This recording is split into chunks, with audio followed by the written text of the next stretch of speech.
नमस्कार, मी पंजाब डक. आज आहे 9 मे 2026 आणि मी जात आहे निपाडकडे जात आहे. आणि निपाडकडे जात असताना की राज्यातल्या शेतकऱ्याला अंदाज देणार आहे.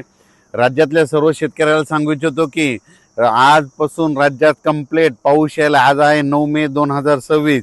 कंप्लीट आजच्या 29 दिवसा पाऊस आला आहे, म्हणून हा अंदाज सर्व शेतकऱ्यांनी लक्षात द्यायचा. शेतकऱ्याला विनंती आहे, तुम्ही तुमचे शेतीचे कामे करून घ्या. फक्त 29 दिवस पावसाला बाकी आहेत, म्हणून ही अंदाज लक्षात यायचा. पण राज्यामध्ये काय झालं, आपण म्हटलं होतं ना 7-8-9च्या दरम्यान पाऊस पडेल, तर आज देखील आज 8 तारखेला आज 9 आणि उद्या 10 तारखेला राज्यातल्या जवळपास पूर्व विदर्भ आणि पश्चिम विदर्भासहित मराठवाडा आणि त्याच्यानंतर पश्चिम महाराष्ट्र आणि उत्तर महाराष्ट्रात देखील तुरळक ठिकाणी विखुरलेल्या स्वरूपात आणखीन 2 दिवस आज आणि उद्याचे दिवस पाऊस पडणार आहे, म्हणून हा अंदाज लक्षात यायचा. आणि परत एक राज्यातल्या सर्व शेतकऱ्यांसाठी एक आनंदाची बातमी. राज्यामध्ये 15 तारखेच्या नंतर उन्हाचा पारा कमी होणार आहे, 40 अंशाच्या खाली पारा सरकणार आहे, म्हणून हा अंदाज लक्षात यायचा. पण राज्यातल्या एक सर्व शेतकऱ्याला सांगू इच्छितो की राज्यामध्ये 14 मे पासून ते 25 मे पर्यंत दररोज वेगवेगळ्या भागात मान्सून पूर्व मोसमी पावसाळ्यासारखा पाऊस दररोज 2-2 दिवस वेगवेगळ्या भागात मुक्काम करत पडत जाणार आहे, म्हणून हा अंदाज शेतकऱ्यांना लक्षात यायचा. म्हणजे सांगायचं झालं तर ऊस ज्यांचा ऊस सुकत आहेत, ज्यांचे ऊस शेतकरी आहे त्यांच्यासाठी आनंदाची बातमी. हळद लागवडीसाठी आनंदाची बातमी.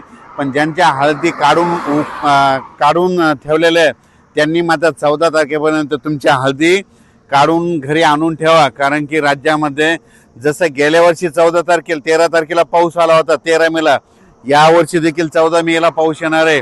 आणि हे पाऊस कंटिन्यू मे महिन्यात आता मध्ये 14 पासून तर 30 मे पर्यंत दररोज वेगवेगळ्या भागात दररोज भाग बदलत, कधी पूर्व विदर्भ कधी पश्चिम विदर्भ, 2 दिवस पश्चिम महाराष्ट्र, 2 दिवस विदर्भ, असं वेगवेगळा मराठवाडा, असं करत 30 मे पर्यंत दररोज विखुरलेल्या स्वरूपाचा पाऊस पडणार आहे. आणि शेतामध्ये पाणी देखील साचणार आहे. असा त्यामध्ये मेच्या 15 दिवसामध्ये म्हणजे 14 मे ते 30 मेच्या दरम्यान दररोज विखुरलेल्या स्वरूपाचा वेगवेगळ्या भागात पाऊस पडणार आहे, म्हणून हा अंदाज सर्व शेतकऱ्यांना लक्षात द्यायचा. शेतकऱ्याला विनंती, तुम्ही काय करा, शेतीचे कामे करून घ्या. कारण की तुम्हाला जर अवकाळी एकदा पाऊस सुरू झाला तर तुम्हाला कामा आटपायला उशीर जाईल, म्हणून हे लक्षात द्यायचं. आणि सगळ्यात महत्त्वाची एक शेतकऱ्यासाठी आनंदाची बातमी, 17 मेला आपला मान्सून अंदमान बेटावर येणार दस्तक देणार आहे, म्हणून हा अंदाज लक्षात यायचा. तसं तर 14 तारखेपासून म्हणजे 12 तारखेपासून तिथून मान्सूनचं पोषक वातावरण तयार झालंय. पण 17 मेला चांगलं दस्तक देईल आणि मान्सून तिथं दाखल झाला म्हणून असं जाहीर केलं जाईल, म्हणून हे देखील सर्व शेतकऱ्यांना लक्षात यायचं. 17 मेला झालं तर तिथून 10 दिवस केरळ यायला लागतं आणि तिथून लगेच 10 दिवस म्हणजे जवळपास माझं 7 जूनपर्यंत राज्यामध्ये पाऊस येण्याची शक्यता आहे. म्हणजे मोसमी पाऊस येऊ शकतो, म्हणून हा अंदाज लक्षात यायचा. पण राज्यात मात्र मोसमी पाऊस येईल तेव्हा येईल, 7 तारखेला येईल, 7 जूनला येईल.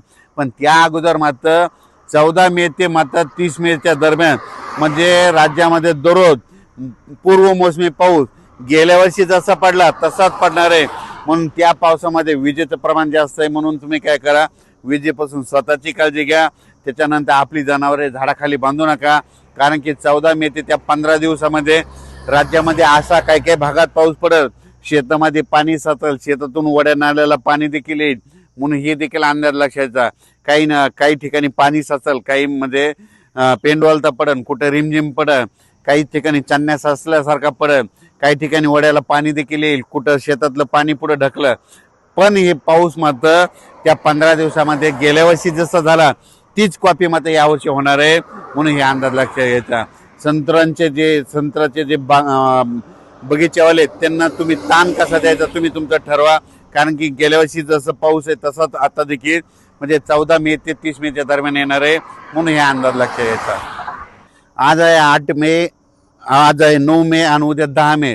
आज देखील विदर्भामध्ये वर्धा, नागपूर, भंडारा, गोंदिया, चंद्रपूर, यवतमाळ, वाशिम, हिंगोली, बुलढाणा, अकोला, अमरावती, नांदेड, परभणी, जालना, बीड, धाराशिव, लातूर, सोलापूर, सातारा, सांगली ह्या पट्ट्यामध्ये आज देखील रात्रीच्याला विजेच्या कडकडासह म्हणजे बऱ्याच ठिकाणी जिल्ह्याच्या ठिकाणी बऱ्याच 10-20 गावामध्ये पावसाची अवकाळी पावसाची हजेरी लागलेली दिसत, म्हणून हे लक्ष द्यायचं. उद्या देखील अशीच परिस्थिती राहणार आहे.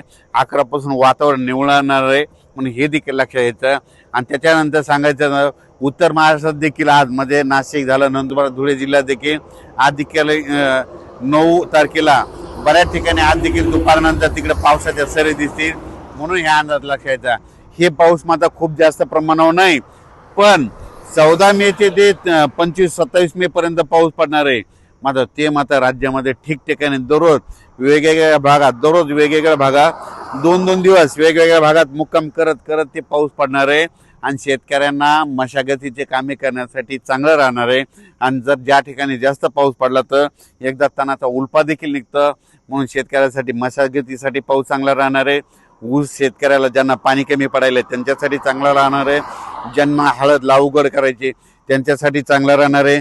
सिल्लोड भागातल्या शेतकऱ्यांनी मिरची लागवड केलेली आहे, त्या मिरचीसाठी ती पाऊस पोषक ठरणार आहे, म्हणून हे लक्षात घ्यायचं. म्हणजे सांगायचं झालं तर काही जणांना फायदा होईल, काही जणांचं नुकसान होईल, म्हणून नाण्याच्या दोन्ही बाजू या पावसामध्ये होणार आहे, म्हणून हे देखील लक्षात द्यायचं. अचानक वातावरणात बदल झाला तर उद्या एक लगेच मेसेज दिला जाईल. धन्यवाद.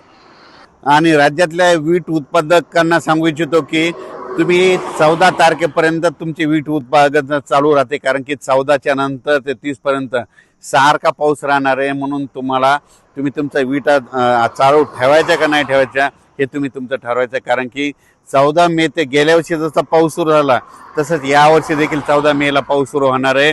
आणि 17 मेला मात्र अंदमान बेटावर मान्सून दस्त देणारच आहे, म्हणून हे अंदाज सर्व शेतकऱ्यांनी लक्षात घ्यायचा. अचानक वातावरण बदल झाला तर परत एक मेसेज दिला जाईल. धन्यवाद.